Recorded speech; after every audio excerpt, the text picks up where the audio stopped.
Welcome to the MadHouse podcast, a safe place where we discuss the things that have been on our mind. So sit back, relax, as we dive deep down into the rabbit hole to see how far it goes.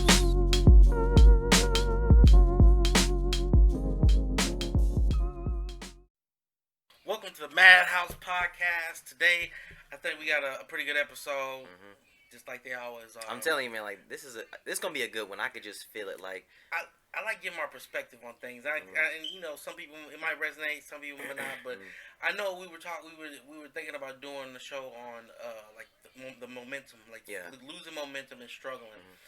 And it made me play you that video from Eric Thomas. And I said I always tell my kids, pain is temporary. And that's where I kind of got that quote from, because I remember him saying it. He said it might last a minute, it might last an hour, a week, or a year.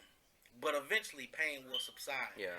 And I think it ties into losing the momentum in your life and trying to struggle to keep it going. Because when you reach those points, I call them friction points. That's what we call in the military. I just keep it going. I just keep it going. Keep the jargon. But in military jargon, we call them friction points. So when you hit a friction point, that's like a point of which, like, okay, we're gonna have this obstacle, and that's when we kind of like tactically plan on, like, how are we going to face this obstacle? Like, what's plan A, B, and C? You know what I'm saying? You want to have like three tertiary plans. You want to have a first, a secondary, and a tertiary plan. Like, how are we gonna attack this point of friction? And I relate it back to that, because I think that you have to be prepared for those. Yeah. And I keep on equating that back to the pain, because when you're trying to build that momentum and keeping your life going and keep it on track, those friction points are typically points of pain. Like, you reach a situation where it's like, I want to keep going, but this hurts. Like, I want to run that extra mile, but I'm hurting. Yeah.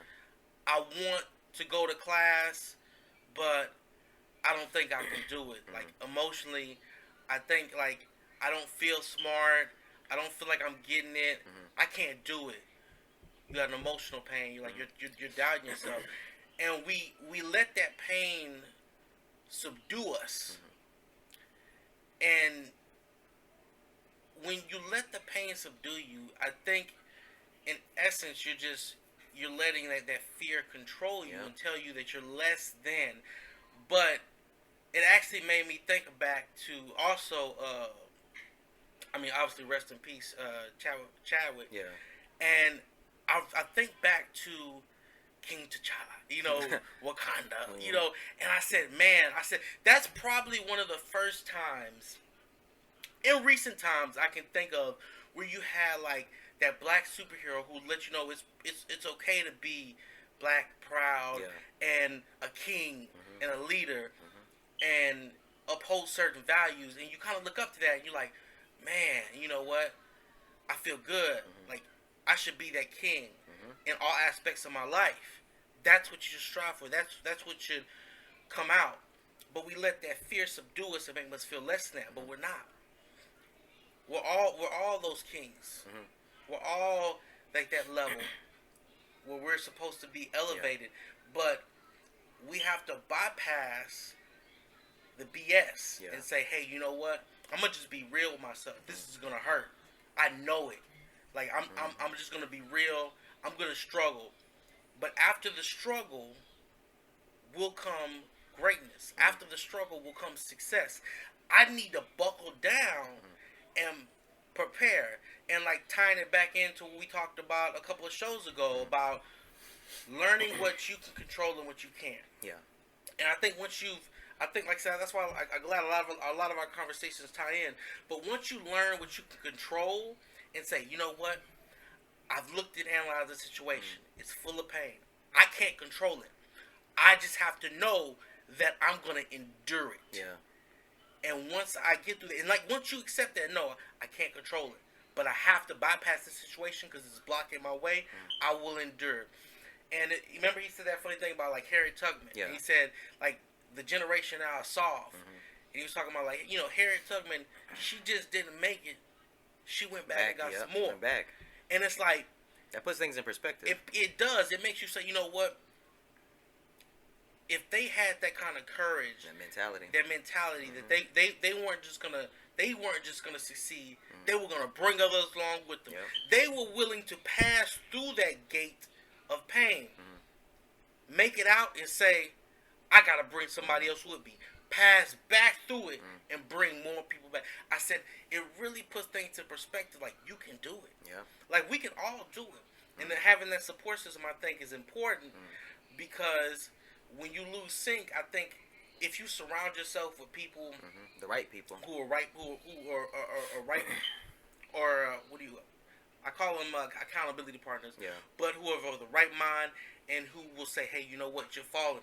I'm gonna help you through it," and then you do the same for them. I think that's how you stay on sync. It's a struggle. It's you will face that pain, and I think we have to come to terms like you're going to feel it. Yeah. Like you can mitigate some. Like we said, there's certain things you control, certain things you can't. You can analyze this situation and say, hey, there's three things in my way.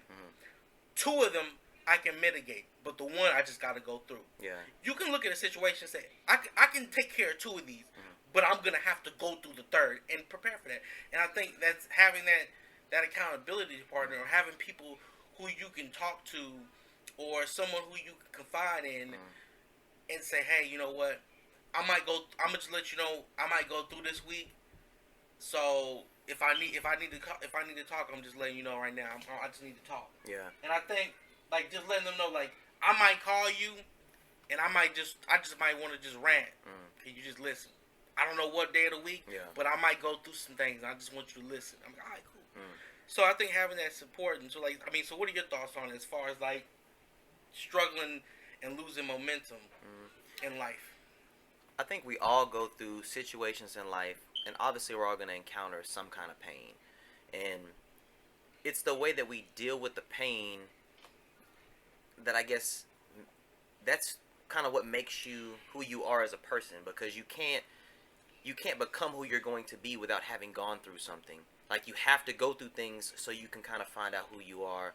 I would say 2018 was probably like a really, really rough year in my life, and I just went through a lot. I was going through a lot emotionally, and I was just in a real, real dark place. I was dealing with a lot of depression, and I felt like I was just lost. Like, I didn't really know where I was. I didn't know what was going on. I was doing a lot of bad things that probably I shouldn't have been doing. But in the end, I was doing them because I just wanted an escape. I just wanted to get away from the pain. Like, I wanted to be numb to everything. Like, I didn't want to feel that pain anymore. And there were times where I was probably at my lowest, and I was considering things that on a normal basis I wouldn't normally consider. And because I wanted the pain to stop so much that I was willing to consider like extremes, because I was like, I just don't want to feel this anymore. Like, I don't want to feel anything at all. Like, I just don't want to feel anymore. And the only thing that kind of kept me from going over the edge was the fact that I had a child, and my son literally saved my life. Like, he was the reason that I didn't go to those extremes. Like, I didn't go over that edge, because he grounded you. Yeah, he grounded me. Like, he kept me level. He kept me on balance. Everything in my life revolves around him and his well-being. And I there were times where I was losing sight of that, because that pain was so great that I just didn't want to deal with it anymore. And in my mind, I knew that the pain would not last forever. Like, I knew that at some point this would stop. But in that moment, with the culmination of everything that was going on, I was prepared to take those extremes. And like, literally the only thing that kept me from going over that edge was the fact that my son was there and he was dependent on me, and I just couldn't bring myself to leave him in a world without me being in it. So, I say all that to say this, that pain is guaranteed. They always say, what are two things in life that are guaranteed? Death and taxes. Yeah. And taxes obviously suck, but there's this quote that I heard, and it's I don't remember who said it. I don't want to not do it justice, but it says, they say that life is hard, and I asked them, compared to what? And I always think about that, because like, we always say that life is hard. We're like, oh man, life is so hard, but what are we comparing it to? Like, what what kind of pain are we comparing life to in general? And it makes me think, but at the same time, I'm like, I think that sometimes too. I'm like, maybe life itself isn't hard, but the situations that we encounter in life are difficult to deal with. And obviously nobody wants to go through pain, but that's something that we have to go through. And when I found myself at my lowest, when I started to kind of come out of it, I felt stronger coming out of it. Like I felt like I was better than I was originally, because I had experienced that pain and I experienced that hurt, and it just changed me. Like I feel like there's physical pain, there's emotional pain, there's pain that that will heal. Like you break your arm, and your arm will be healed in 6 weeks or whatever. Then there's emotional pain, the kind that stays with you for a long time, and it has these effects on you that you may not even know it's having until you address it. And that's the kind of pain that I think is most dangerous, because you may encounter a situation like where you've been hurt before, and now you've now acknowledged that hurt. In that moment, you're like, oh, I'm hurt. But now you're afraid of everything that follows after that moment, because now you're holding on to that hurt, and you're like, well, man, I don't want to experience that again. So now you're guarded, and now you don't want to take those same, like, it could be good and it's bad. Like sometimes it's good because you're hyper vigilant because you don't want that situation to happen again, so you're trying to take steps. But then sometimes, like you were talking about earlier, that fear that will keep you from pushing past that barrier. Because, like, what if you failed a test or something, or you had a bad relationship experience? Now, in your mind, you're like, oh, I don't want to be hurt like that again. Because I can attest to that. Like, I've had bad relationship experiences, and it's hurt me. And I was at a point for a long time where I was like, look, I'm not going to be in nothing. Like, I don't want to give nobody no chances to do anything, because I just don't want to be hurt again. But me doing that out of fear is going to stop me from moving forward in life and having something long-lasting and meaningful. Because the other person, they don't know the kind of pain that I'm holding on to, but I know it. So now they're coming into a situation thinking, oh, hey, everything's cool. In my mind, I'm holding on to all this hurt and all this pain that I've been through. Instead of using it as a teaching lesson, I'm holding on to it. It's like a piece of hot coal, and I'm holding on to it, and it's burning me. And now at some point, the other person is going to realize what's going on. They're like, well, hey, you won't let me do X, Y, and Z. And I'm like, yeah, I just can't. Like, I just don't have that available. So I think there are times where we need to address our pain and find ways to kind of push through and say, hey, look, this is going to hurt. I know this hurts, and it sucks right now. But there will be a light at the end of this tunnel, and I can push through it, and I can make it. But, sometimes we're just not prepared to handle that kind of pain, and we just avoid it. And I think that actually transitions well to the next point, which is getting back in sync and struggling to do so, because you said something really important. You said acknowledging your fears and trying to pass through. Yeah. Now, see, I think the thing I think about that part of like getting back in sync and struggling is that I think what it breaks down to is that we struggle to be self-aware. Like, for instance, you just said a little while ago, you find out who you are when you go through pain. Yeah. And I don't think that's a big... I'm going to say something, but I'm not saying it's a bad thing, but I'm just saying, for example, like, when I was sexually assaulted as a child, and the first thing I thought to do was fight back. Yeah. I knew... I look back and say, I knew back then I was a fighter. Because my first instinct was to fight back. Like, I didn't run. Yeah. I didn't like let it happen. Like, my first instinct was to fight back. Now, somebody else might have ran in that situation. They might have stayed in that situation because they were scared. And these things, whatever you find out from how you react to a situation is fine. You just have to acknowledge what type of person you are, because you find out in those moments. Because those are moments that you can't plan for, but when they happen, the way you first react is the type of person you really are. Because the actions you take in like a life or death or an extreme circumstance, the first actions you take, that's who you are. Yeah. That's the person at the core, because that's the first thing you do. It's instinctual. It is your core being. And sometimes you have to say, you know what? I ran in that situation. You know what? I'm a runner. Now, it's okay if I'm a runner, but I need to know as a runner, runners tend to have tendencies to do X, Y, and Z. How can I strengthen my weaknesses? Understand certain weaknesses. You know what? I'm a fighter. Fighters tend to have these type of tendencies, but weaknesses in these. I notice I'm weak in these other areas. What do I need to do to strengthen my other weaknesses? Realize what kind of person you are from the experiences you've had in life, and the way you instantly react to them, and say, I acknowledge I am this type of person, and that is okay because this is who I am. How do I strengthen my weaknesses? How do I cover my flank, right? Like, I know this. Like, how do I cover my flank?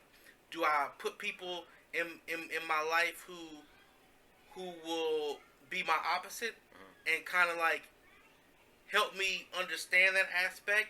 Or, you know, do I try to improve on those certain areas specifically? You know? Like, sometimes, like, it doesn't have to be, like I said, you can find other people to put in your life. For example, like, you might be, like, a stern person who's, like, I feel my way, this and this, and I believe this, and say, you know what, I understand this type of person I am. I need to put somebody on my side, like, you know, who's going to balance it. So, when a situation comes up, and I'm like, okay, I feel like this way, but let me listen to this opposite person who I respect and get their view. Because I know I'm going to see it from one way, but my weaknesses, I don't see it from any other way. But I do respect this other person who has opposite views, and I know them, I respect them, whether it be a family member, long-term friend, or whatever. I'm going to listen to them and say, okay, how do you feel about it? And now I'm covering my flank. I've put somebody there, or you can just try to work on it yourself. And I think that's important, because the struggle to get back in sync, I think, comes from non-acknowledgement. I think we have to acknowledge that, put things in our path to, like, help us balance ourselves out. And I think that's important, because it's a struggle. Like, and sometimes you can't do it alone. And I acknowledge a lot of times there's a lot of stuff I can't do alone. Like, I know I need a support system, and I think we all do. And I truly don't believe anyone does anything on their own. Like, and people are like, oh no, I got through life alone. Like, no, you didn't. Like, you know, and somebody like, oh, I live on the street and doing this by myself. I'm like, somebody helped you along the way. Like, whether it was like somebody who saw you and said, oh man, you look hungry, here's a burger. Or, hey, I got a couple of dollars, here, let me help you out. You might be like, oh, I'm doing normal, but like, somebody helped you at some point. Oh, I'm struggling, going through school on my own, I'm learning, I'm trying to do it on, like, you have a teacher. Somebody is there. Like, somebody, like, you're going to school, like, somebody's teaching you. Like, you're not doing it alone. Like, you might feel alone, but there's people who are helping you, whether you choose to acknowledge them. But I think it's always wise to acknowledge your support systems and let them know, hey, I appreciate you. Sometimes, like, you know, if some people don't do it for that, but at least let them know, hey, like, I appreciate this support system that you're giving me, and I acknowledge that you're helping me, and I don't think I'm doing it on my own. I want you to know that I know that you've been there, and that's good. And I think that, you know, sometimes it has to be said. Sometimes you can just show, like, some people, sometimes, like, I know he knows. And I think that's important, because it's a struggle to get back in sync, and you have to put things in perspective and say, like, hey, I know I got, like I said, like we were talking about, I know I got these three things that are these three friction points that are causing pain, and mitigating two of those might be having two friends I know I could talk to deal with this emotional trauma, but, you know, this one I might have to go through alone. Like I said, like we talked about, like, controlling what you can and accepting what you can't, and going through that. So I think that's important, acknowledgement. And I agree with you. Like, I think you can learn a lot about yourself when you come across certain situations, and a lot of times they're not comfortable situations. No, but you learn the most about yourself when you're by yourself, when there's nobody else around, when nobody else is looking, when you're not doing anything because of someone else. Like the things that you do when nobody is watching. Like the social norms. Like you're not. Yeah. I'm doing this because it's socially acceptable. Like, like, and it makes me think. Cause like somebody brought up a good point. I read something. I don't. It was online. Probably social media. Probably Instagram. But somebody said a good social experiment is putting a cart back. Like just putting a cart back at the grocery store. Like there's no penalty for not putting that cart back. Like there's no penalty. There's no. You don't get no praise. There's nothing. It's just the right thing to do. So you see you get your cart, you take your groceries to your car, and what do you do sometimes? Like sometimes you'll go put it back, but if it's high, it's like 110 degrees, and like you just go ahead and push it to the side, and you just leave it right there in that parking spot, like that right. I'm not saying that makes you a bad person, but that's a good experiment to are you gonna do the right thing? Like when nobody's watching, like when nobody else is there, if you don't see anybody else putting their cart back, are you gonna go put your cart back? Most of the time, people just put it on the curb and like walk off. They're like, nah, I'm gonna leave this here. But why did you do that? Like you knew what the right thing to do was. Like there's no prize, there's no nothing. It's just, are you gonna put your cart back or not? Sometimes you do and sometimes you don't. But like, I think that's indicative of kind of like what you do when nobody else is watching, and you learn a lot about yourself. Like, I think I learned the most about myself when I was doing my first deployment. When, like, I felt like I was by myself because, most of the people I was cool with, they worked day shift. I was working night shift. And I was working with a dude I didn't like. I just didn't like him. Like, he got on my nerves. Like, he just did a bunch of dumb shit. And I was like, ugh. But, remember, like, the time was flipped. So at night for me was daytime for everybody else, but I was also working. Yeah. So when I got off and I was off during the day, it was nighttime. So like I wasn't really talking to nobody, and like I was by myself. And most of the people I was cool with, they was working during the day. So it was like I was just by myself. So I learned quite a bit about myself and like what I do when I'm alone and the thoughts that I have in my head. And I learned a lot about myself. And I took all those things and I kind of applied them to the way that I live my life, because I'm like, okay, I now know these things about myself. Like, I know I'm an emotional person.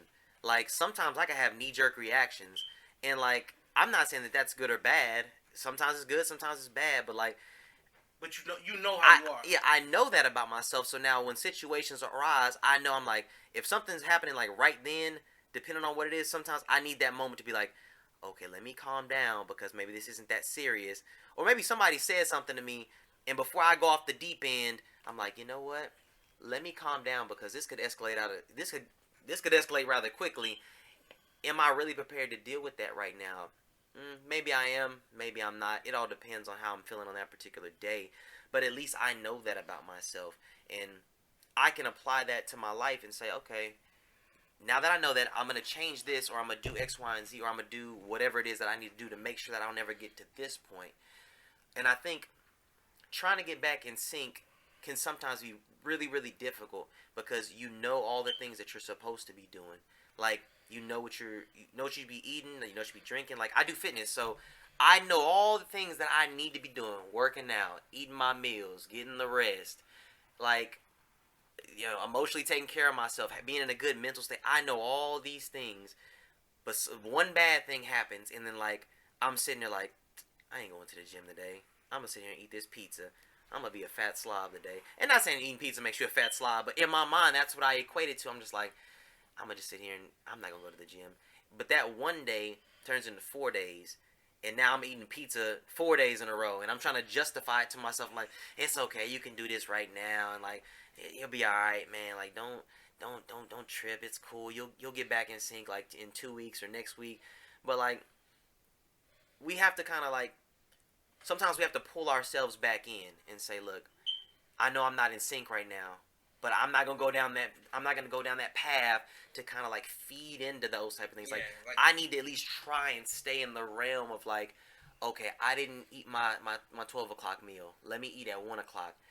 That doesn't mean let me skip my 12 o'clock meal, then let me skip my 3 o'clock meal, and let me just have pizza and then not go to the gym, because it's like now I'm just kind of feeding into that negativity, and that's not something that I think is productive to anything. It's not like where you want to go. Well, like I said, that segues into like the last point about allowing yourself room to slip and saying, man, I missed that meal.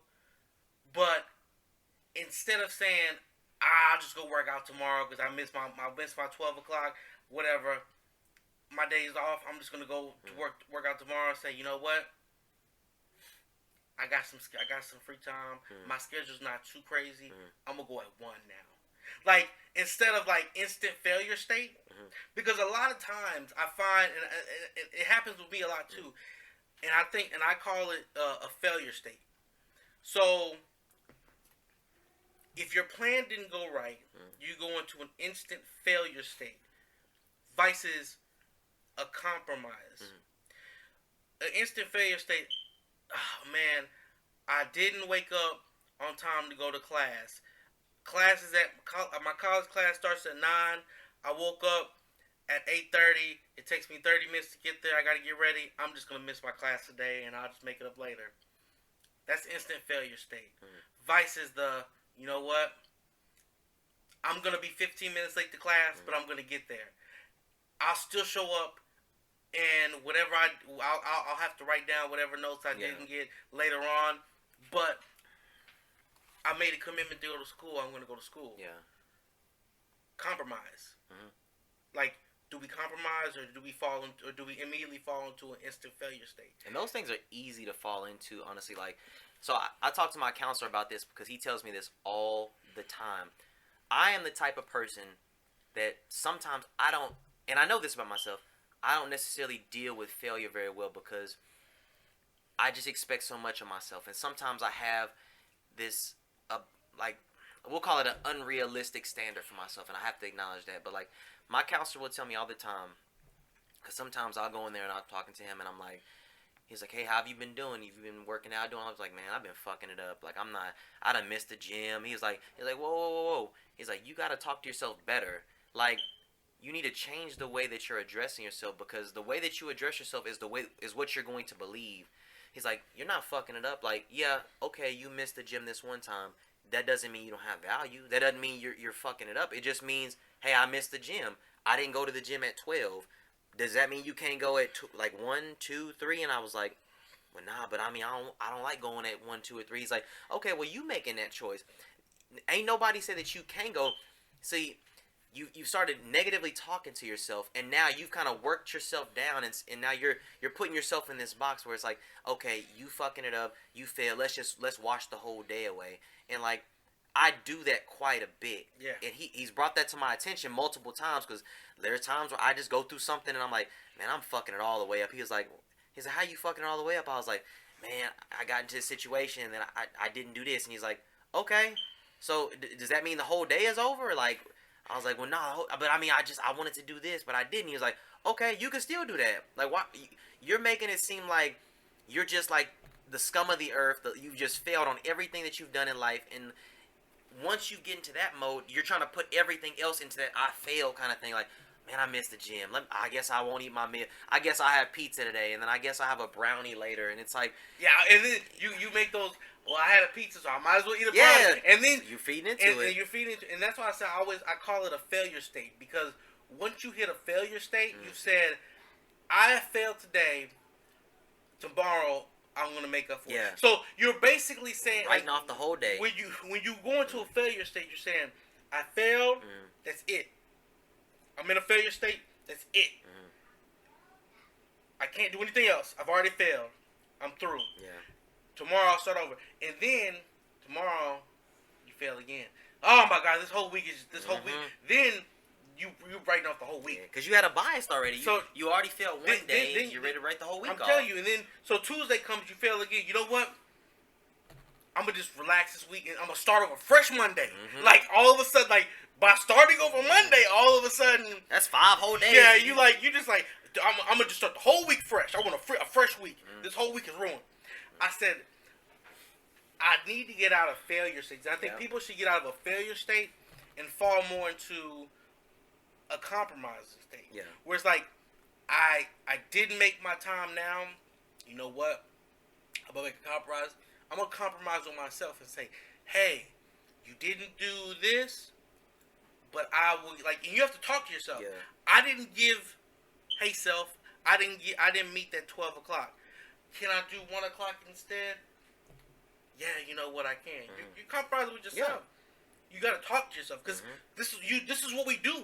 And be like, why we talk to ourselves all the time. Whenever you're in a failure state, you're telling yourself, I can't do it. Like, you're unknowingly, you're having a debate with yourself. You're feeding your own mind. Like, you're talking to it plays out so quick, but it's like whether you think realize you're doing or not, inside your mind is a conversation between two people. You have a side, the little devil and then the little angel. angel. If you want to look at it like the little devil and angel. But you got one side of you saying, I failed, I can't do it. And the compromise, like, well, I guess I could. But no, you can't do it. I guess I can go in another hour. Nope, you've already failed. So you got to realize that this conversation happens between yourself. Yeah. This is why these things happen, because we're talking to ourselves, trying to justify, trying to figure out. But we got to have that compromising. Where it's like, you know what? Hey, we didn't do this. Can we do this later? Yep. All right. Yeah. You know what? I can do this. You know what? I can squeeze that in. You know what? I can't squeeze that in at 12. I got a lunch that I already committed to, but I mean, after that lunch, I'm not doing nothing. So, hey, maybe we could do 2 o'clock. So now we're compromising. Say, hey, I got this up. You know what?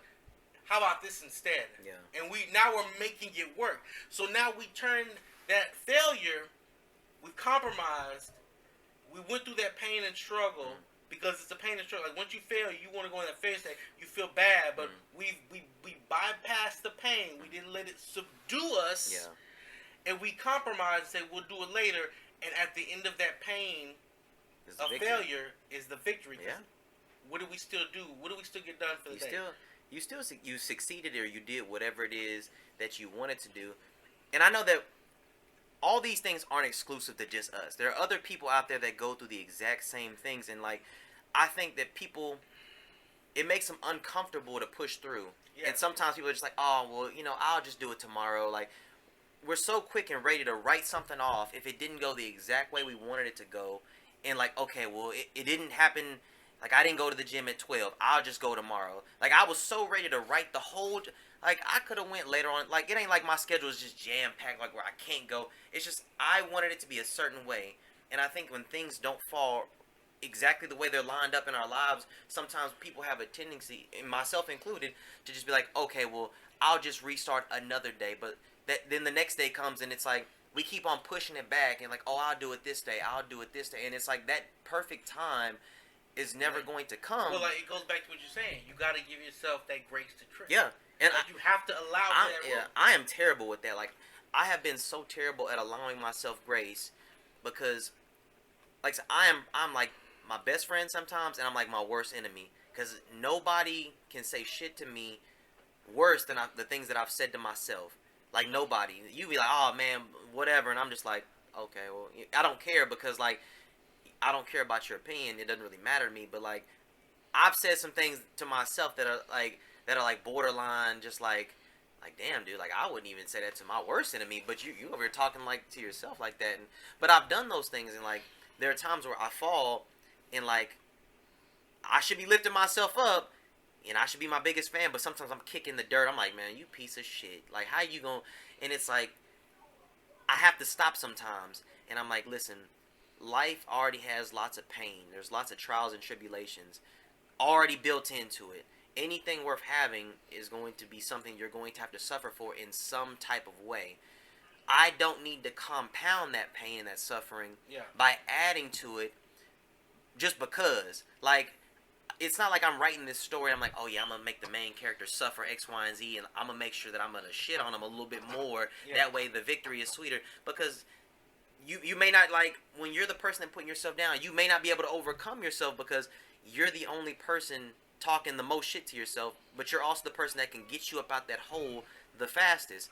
And I'm trying to do better at allowing myself grace and saying, okay, maybe I didn't do as good as I wanted to do, but that doesn't mean this whole thing is a wash. Like, I can still do better, and I can still continue to move forward, and it's okay. I still have worth. I'm still a good person. I'm still a good, father. Like, my biggest thing was like, and it wasn't like I failed as a father, but like when I wasn't able to do something for my son, or I wasn't able to give him something that I wanted to give him. Nobody else said anything because nobody else knew, but here I was doubting myself as a father, and I was like, man, maybe I'm not a good dad, you know, like I wasn't able to make, like, I took my son to all his appointments, but maybe there was one that I wasn't able to take him to, but I was able to meet him there.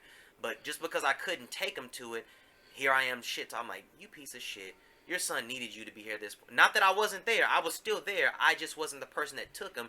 But to me, mentally, in the place that I was at, that wasn't good enough. I was like, oh, nah, dog. Like, oh, so, you know, so you ain't gonna take your son to his appointment? I'm like, yeah, I mean, but I'm gonna be there. Yeah, but you need to take him. Like, he needs to know that you're the person taking him. And I didn't allow myself a lot of grace, you know, back then. Like, as the time has gone by, like, I've learned to kind of allow myself room to fall and to be okay with it. Like, hey, it didn't go the way I wanted it, but I can still make it better. Like, I can still do good. And it's not just like, okay, you failed. And, like, when I look at failure as in, like, failure and losing. I look at them, they're not synonymous to me. Like, when you fail at something, you tried something, you didn't do good at it, and you've given up on it. When you lose in something, it's a singular thing. Like, hey, I tried to do something, but I didn't.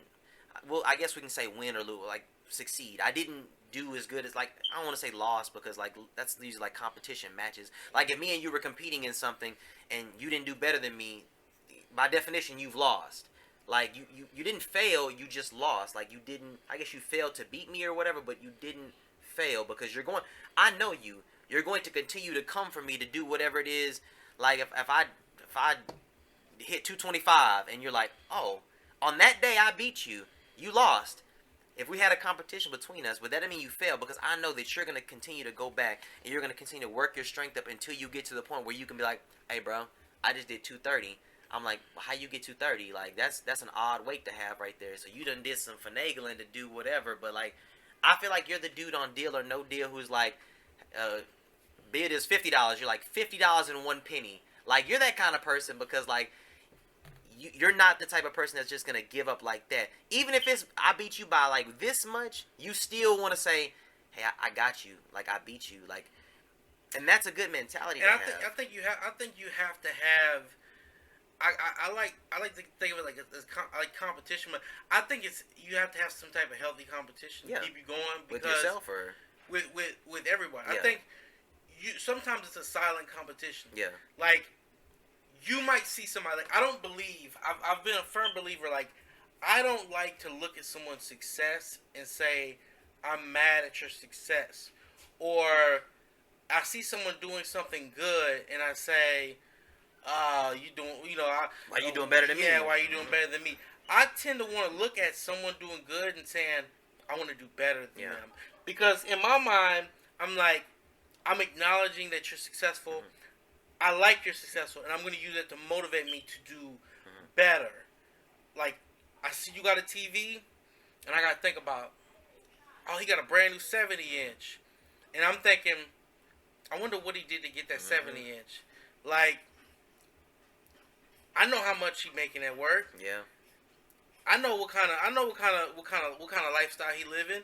So he can't afford a 70-inch, but he got one. Like, what change did he make? Yeah. Is he doing extra now? Like, so, like, now I got to think, like, is he picking up some extra work?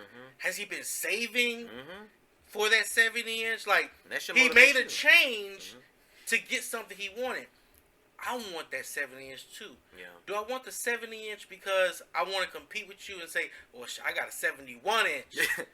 They don't make that. It's I got the extra inch. They're like, but they don't. I got one. But that's good to have that competition though. But I think I find it more. It's like less of that.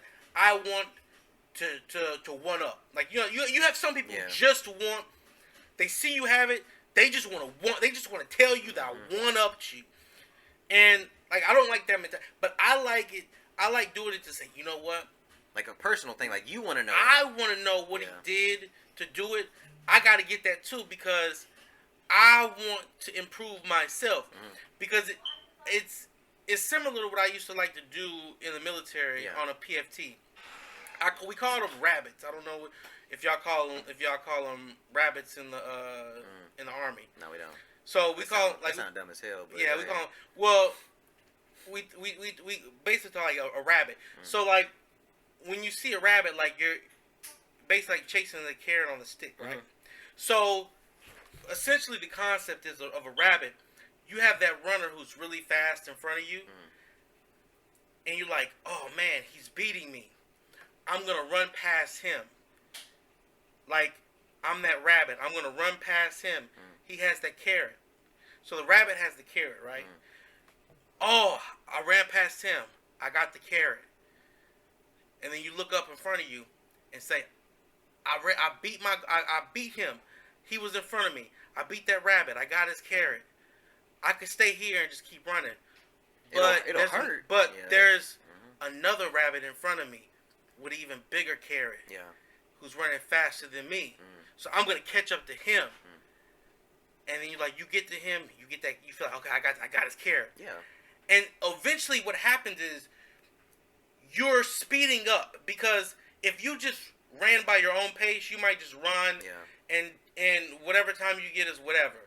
But when you see the other rabbit running in front of you with that carrot, and you push yourself to get him, and then you say, I'm not going to stop, there's another rabbit in front of me, I'm going to push to him. What essentially you're doing is you're setting yourself, I call them, in real life, you'd call them realistic goals in time frame. Just staying hungry, basically. So it's like, you want to set realistic goals in the realistic time frames. Like, I want to hit this at this time frame, and then I want to hit this and this and this. And essentially, it's kind of like the same thing, but you're just doing it in that quick instance. I met my goal, but there's another goal in front of me. I'm still hungry. I'm gonna keep pushing to meet that next rabbit, and then there's another person. I'm gonna keep pushing. Yeah. And then you might get to the point where, say, you're like a 20-minute runner, but you got that 12-minute runner in front of you, and you try to push. You're not gonna catch him. Yeah. He's just faster than you. Like sometimes there's just someone who's just faster than you. You're not gonna catch them, but you say, you know what? I want to keep him in my sight. Yeah. You're not gonna let him get out. Like, you can see him. And as long as you've passed this rabbit, you passed that rabbit, you passed this rabbit, that last rabbit is just out of your reach. But you tell yourself, I'm not going to let him get out of my sight. I might not catch him, but I'm going to push close enough to be right behind him. And I think that's the constant drive to push forward. And I think that's how you motivate yourself, by setting those little markers. That's why I call that's why I equate it to, like, you see someone doing better. Yeah. You shouldn't want to just one up somebody. Yeah. I just want to show you I'm better. Yeah. I want to flex. Oh, you got that TV? Oh, I got a bigger TV than yours. You got that nice car? Oh, my car is better than yours. Yeah. Like, those people who just want to tell you they're better than you. Like, and then those people like, man, he got a nice car. You know what? I deserve a nice car too. Not that you want to. It's not that you like, I want to be better than him. You just realize, by seeing someone else achieve something and get something, you want to achieve something nice. Well. You've now awakened a new goal in yourself to say, I want to push to that goal. And then you say, someone, man, I've noticed dudes had a real good long relationship, and they were good. Man, why am I still single? Like, you just I want that relationship too. So now you've set a goal, and now you're pursuing a meaningful relationship. Man, Jordan just got a promotion at work. Man, why is he only one getting promotions? I can get promoted. So you've been sitting stagnant, and now you're like, man, Jordan ain't better than me. I can get a promotion too. So I'm gonna get that promotion. Now I've used someone else's success to help drive me, because a lot of times we don't even realize we get stagnant a lot of times. But sometimes seeing someone and saying, you know what, I want to meet them, and it helps you get that stagnation off you, and say, I'm a push too. Yeah. And then I think if you keep on having someone in front of you who's doing better, or other people that not necessarily in your life, but or someone you can see, like, sometimes you probably might be like, man, okay, I feel like I'm at a good point in my workout. Like, I feel like if I just keep the weight I've been doing, I'm fine. And then you look on Instagram and you see The Rock flex, and his bicep muscle, his veins write out his name, and you like, well, my veins don't write my name when I flex. I was gonna stay here at this level and just keep maintain, but The Rock doing good, so I want to do like he's doing. Yeah, you want to always look at other people and like, I think that kind of in like closing this whole thing out, like when we're talking about like the running thing, like suffer through the pain of enduring that run as opposed to suffering through the pain of failure and like giving up. Like, it's okay to suffer through things because you know that there's going to be a light at the end. There's going to be success. Like, it can't last forever. It's going to end at some point. Deal with that pain now. Push through that pain. Get to the success. Or you can live with the pain of defeat and failure and say, I didn't even make it to the end. I threw in the towel early. I still had some fight left in me, but I threw it in, and I just wasn't prepared to do that. So, I think that's very, very important to know that pain is not going to be a forever thing. It may last a day, a month, a year, whatever, but at some point that pain will subside and it will go away. And on the other side of that, it will have made you a better person. It will have made you stronger. Like, you break a hand, the hand comes back stronger than it was before. It doesn't feel like it, but that bone is prepared, like it's repaired itself, and now it's stronger than it was before. So, wrapping this whole thing up, I think that we all as people, because like I said, myself included, there are just times where we don't want to endure that pain, but we have to remember that nothing will come easy in life that is worth having. When you want something in life, you've got to push through that pain. We're all going to have trials, we're all going to have tribulations, and if that's you today, if you're going through something that's difficult, I need you to know that that pain won't last forever, that you can do this, that you can make it through, and that all the pain that you're experiencing right now is helping to build you into the person that you are, and it's helping you to prepare to be in the place that you're meant to be in. Like, you're not going to be ready to receive everything right now. Sometimes you have to be prepared to deal with whatever is coming next. So if that's you today, just know that it won't last forever. You got this, and it'll be all right. But, I mean, I think that was a really good conversation today, and I enjoyed having this one with you. So, yeah. Same here. And we'll see y'all next time. Remember, you're not alone. Thanks for tuning in with us today. Hopefully we were able to give you something you can use and take forward into your day. If you want to reach out to us with any questions, comments, concerns, or even topic requests, links are in the description. Join us back here again next week in the MadHouse. We appreciate you and where you are in your journey in life. And always remember, we're all quite mad here. You'll fit right in.